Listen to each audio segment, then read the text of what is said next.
ભારતીય સરહદોની સુરક્ષાની જવાબદારી સંભાળતી ભારતીય સીમા સુરક્ષા દળમાં સુરતના એક હિંમતવાન યુવાનનું નામ ગૌરવપૂર્વક ઉમેરાયું છે. શહેરના યુવાન સાગર લલિતભાઈ રાઠોડે બીએસએફમાં સફળતાપૂર્વક ભરતી આપી છે. ભારતીય સરહદોની સુરક્ષાની જવાબદારી સંભાળતી ભારતીય સીમા સુરક્ષા દળમાં સુરતના એક હિંમતવાન યુવાનનું નામ ગૌરવપૂર્વક ઉમેરાયું છે. શહેરના યુવાન સાગર લલિતભાઈ રાઠોડે બીએસએફમાં સફળતાપૂર્વક ભરતી આપી છે. તેઓ બીએસએફની 11 મહિનાની કઠોર અને સફળ તાલીમ પૂર્ણ કરી ગત રાત્રે તેમના વતન સુરત પરત ફર્યા. તેમના આગમનની જાણકારી મળતા જ પરિવાર, સગા સંબંધીઓ, મિત્રો અને સ્થાનિક નાગરિકોએ તેમનું ઉત્સાહપૂર્વક સ્વાગત કરવા માટે એક ભવ્ય રેલીનું આયોજન કર્યું. રેલીમાં ભારી સંખ્યામાં લોકોની હાજરી રહી. સાગર રાઠોડ અને તેમના પરિવારજનોની ગાડીના કાફલાને ફુલહાર, તાળીઓ અને દેશભક્તિના નારાથી ભવ્ય સન્માન અપાયું. આ દ્રશ્ય સમગ્ર વિસ્તારમાં ગૌરવ અને દેશભક્તિના માહોલથી ગુંજાઈ રહ્યું હતું.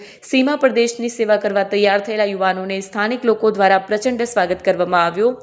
તેમના પરિવારજનોએ આ સફળતા પાછળ તેમની મહેનત અને લગનને જ કારણ બતાવ્યું છે.